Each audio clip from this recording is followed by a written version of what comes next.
یاد رکھیں۔ دیکھو ہر راحت اللہ نے جنت میں رکھ دی ہے، ہر مزہ، لیکن یاد رکھنا اس کی یاد میں رونے کا مزہ جنت میں نہیں پاؤ گے۔ آپ کروڑوں سال زندہ رہو گے، ایک آنسو بہانا چاہو گے نہیں نکلے گا، ایک آنسو نہیں نکل سکے گا۔ یہاں تنہائی میں اس کے لیے تڑپنے اور رونے کا جو مزہ ہے، نہ وہ عورت میں ہے، نہ شراب میں ہے، نہ تخت میں ہے، نہ تخت میں ہے، نہ ملک میں ہے، نہ مال میں ہے۔ اس کے لیے رونا، اوئے ہوئے ہوئے ہوئے، اس کے لیے جذب قربان کا، اپنے جذبات پہ چھری چلانا۔ امام احمد بن حنبل بہت مشقت گزار کے دنیا سے گئے، ایک بہت بڑے امتحان سے گزرے اور وقت کے بادشاہ نے بہت ان کو پٹوایا، ان کے خون و خون ہو گئے۔ انتقال کے بعد جب انتقال کے بعد ایک دوست کو خواب میں ملے تو انہوں نے پوچھا کہ حضرت آپ کے ساتھ کیا ہوا؟ کہ اللہ تعالیٰ نے مجھے کھڑا کیا اور کہا احمد تم نے وہ کوڑے کس کے لیے کھائے تھے؟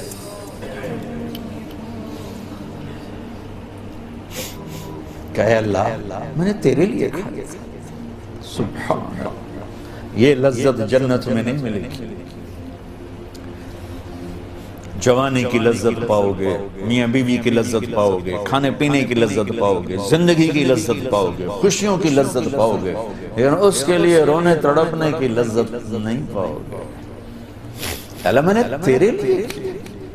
تو اس پر فرمانے لگے میرے اللہ نے کہا کہ احمد ہاں ہم جانتے ہیں تم نے یہ سب کچھ میرے لیے کیا۔ جنت والے تو مرنے کے بعد میرا دیدار کریں گے، میں تمہیں ابھی سے اپنے چہرے سے پردہ ہٹا کے دکھا دوں گا، چل میرا دیدار کرتا رہے، کیا مطلب۔ اس کے لیے پیچھے ہٹ، اس کے لیے جو میں نے ایک شروع میں بات کی تھی کہ ہم کس لیے جی رہے ہیں، ہمارے جینے کا مقصد کیا ہے، وہاں سے میں نے بات کی۔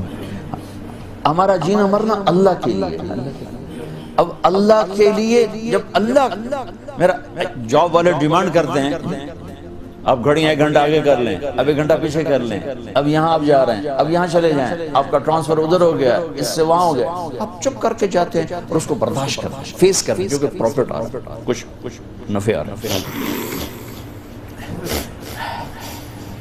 میں اس زندگی میں اپنے اللہ کو راضی کرنے کے لیے پیدا ہوا، میری منزل اللہ ہے، میرے جذبے نہیں، میری خواہشات، جیسے خواہش پوری کرنے کی لذت ہے، اللہ کے لیے خواہش کو قربان کرنے کی لذت پر کروڑوں لذتیں قربان کی جا سکتی، جیسے اپنی من کی مراد پا لینے کی لذت،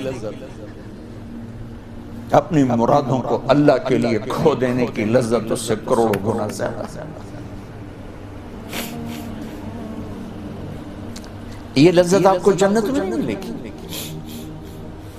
راتوں کو اٹھ کے اللہ کے سامنے رونا، ضرورت مندوں کی جا کے مدد کرنا، اللہ کے لیے ذلیل ہو جانا، اللہ کے لیے چھوٹا پڑ جانا، اللہ کے لیے معاف کر دینا، یہ جنت میں کہاں ملے گا؟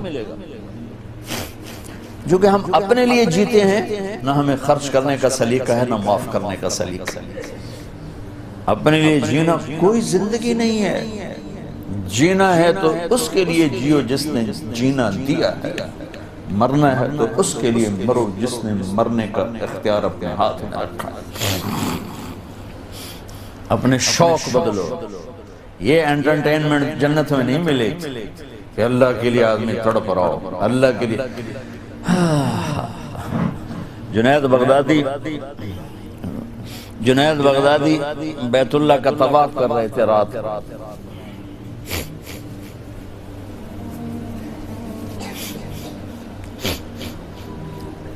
ایک لڑکی جوان طواف کر رہی اور زور زور سے یہ شعر پڑھ رہے، اب الحب ان یخفا بکم قد کتمتہ فاصبح عندی قد اناخ وطنبا اذا اشتد الشوق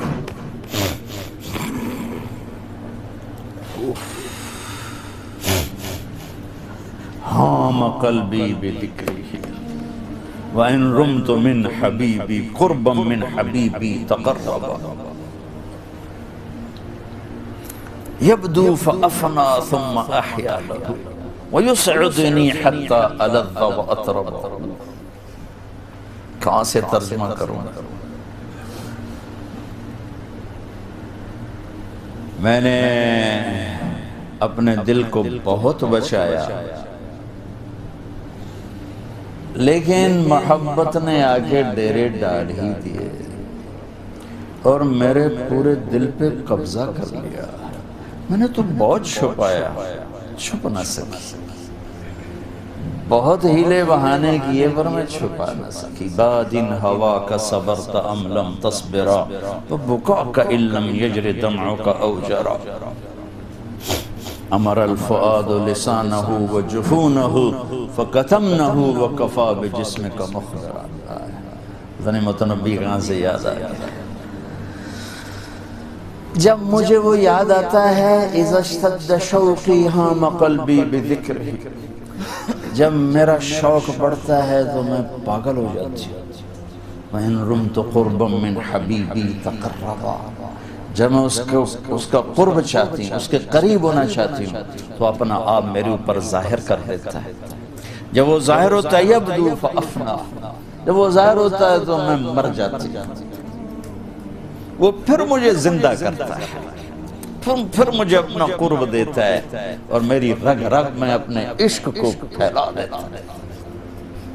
جنید بغدادی جیسے ولی اللہ، وہ کہنے لگے او بچی ہوش کر، شرم کر، کیا پڑھ رہی ہے، کہاں پڑھ رہی ہے؟ وہ بھی اس بچی کو نہ پہچان سکتے. انہوں نے ایسے دیکھا کہ لولا التقى لم احجر عن طیب الوصن. جنید بدگمان نہ ہو، جس کے عشق میں تو نیند چھوڑ کے آیا ہے اسی کے عشق میں بھی نیند چھوڑ کے. پھر کہنے لگی کس کا طواف کر رہے ہو، کس کا طواف کر رہے ہو؟ کہنے لگے بیت اللہ کا. تو زور سے ہنسی اور یوں آسمان کی طرف منہ اٹھا کے کہنے لگی میرے مولا کیسے تیرے دیوانے لوگ ہیں جو تجھے چھوڑ کے پتھروں کا طواف کرتے. جنید کہتے میں تو بے ہوش ہو کے گر گیا، ہوش آیا تو لڑکی جا چکی تھی. یہ مزہ جنت میں نہیں ملے گا. ایک بزرگ فرمایا کرتے تھے یا اللہ تو کہتا ہے جنت میں نماز نہیں ہوگی تو نماز کے بغیر جنت میں جی کیسے لگے؟ یہ سجدے، یہ روزوں کی بھوک کی شدت، پیاس کی شدت، یہ اللہ کے لیے خواہشات کو قربان کرنا، اللہ کے لیے جذبے قربان کرنا، یہ نعمت اللہ کی قسم بہت بڑی نعمت. یہ یہیں ملی ہی اور کہیں نہیں ملی. اپنے لیے جینا چھوڑ دو، اس کے لیے جینا سیکھو جس نے جینا دیا ہے، اس کے لیے مرنا سیکھو جس نے مرنا اپنے ہاتھ میں رکھا ہے. اس کی خوشی پر اپنی خوشی قربان کرو، اس کا مزہ چکھو. غصہ نکالنے کا مزہ تو روز چکھتے ہو، غصے کو برداشت کرنے کا مزہ چکھو. یا اللہ تیرے لیے. عزتوں کو ڈھونڈنے کے مزے لیتے ہو، ذلیل ہونے کا مزہ لے کے دیکھو اللہ کے لیے، اللہ کے لیے، اللہ کے لیے. بدلہ لینے کا مزہ چکھتے ہو، معاف کرنے کا مزہ لے کے دیکھو اللہ کے لیے. ایک تو آپ کے گھر جنت بن جائیں. گھروں میں ٹینشنیں پھیلی ہوئی ہیں، کوئی بڑی وجہ نہیں ہے، صرف معاف کرنا نہیں آتا، درگزر کرنا نہیں آتا، جھکنا نہیں آتا. نہ کوئی جائیدادوں کے مسئلے ہیں اور نہ کوئی بہت بڑے جھگڑے ہیں، صرف جھکنا نہیں آتا، معاف کرنا نہیں آتا، سہنا نہیں آتا، درگزر کرنا نہیں آتا.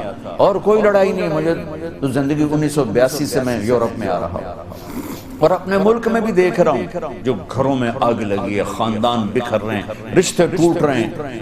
کہیں کوئی جینوئن مسئلہ ہوتا ہے، کوئی جائیداد ہے یا کوئی بڑا جھگڑا ہے، لڑائی. ہر جگہ ویسے ناک کا مسئلہ ہے کہ میں نیوا نہیں پہ سکتا. تم اللہ کو بیچ میں لاؤ تو یا اللہ یہ دیکھ میں تیرے لیے ذلیل ہو رہا ہوں، پھر اس کا مزہ لے کے دیکھو. اس ذلت میں بھی وہ مزے ہیں کہ ساری عزتیں قربان ہو سکتی. اس معاف کرنے میں وہ مزے ہیں کہ سارے بدلے قربان کیے جا سکتے ہیں، اس خرچ کرنے میں وہ مزے ہیں کہ سارے بینک بیلنس اس پہ قربان کیے جا سکتے ہیں۔ پیجا ایام کی تلخی کو بھی ہنس کے ناصر، غم کے سہنے میں بھی قدرت نے مزہ رکھا۔ یہیں تمہاری یونیورسٹی میں پچھلی دفعہ بیان کر کے آیا، آفس پہ بیٹھا تھا، ایک بچی باہر رو رہی تھی، تو میں نے کہا یہ ایک بچی باہر رو رہی آپ سے ملنا چاہتی، تو میں چلا گیا، ساتھ آفس کے چھوٹا سا کمرہ ہے، تو پھر بھی رو رہی، میں سمجھا شاید میرا بیان سن کے کوئی زیادہ اثر لے لیا ہے۔ وہ کہنے لگی مولانا آپ عورتوں کے حقوق بیان کرتے ہیں لیکن آپ متعلقہ عورتوں کے تو کبھی نہیں بیان کرتے۔ مجھے یوں لگا جیسے مجھے کسی نے نا خنجر سے دو ٹکڑے کر دے، کہا متعلقہ بچیوں کے بارے میں تو کبھی نہیں بولے۔ اس کے بعد سے میں نے بولنا شروع کیا، پھر میں نے کہا کیا ہوا بیٹی آپ کو طلاق؟ جی مجھے طلاق ہوئی، میں طلاق یافتہ ہوں۔ کیا مسئلہ تھا؟ کہا میرا خامن بہت اچھا تھا، ہم دونوں میاں بیوی میں بہت محبت تھی، بس میرا سسر کہتا اوے مینو چنگی نہیں لگدی انہوں طلاق دے، اوے مینو چنگی نہیں لگدی انہوں طلاق دے۔ تو 1 سال تک تو میرے خامن نے پریشر برداشت کیا، پھر اس نے کہا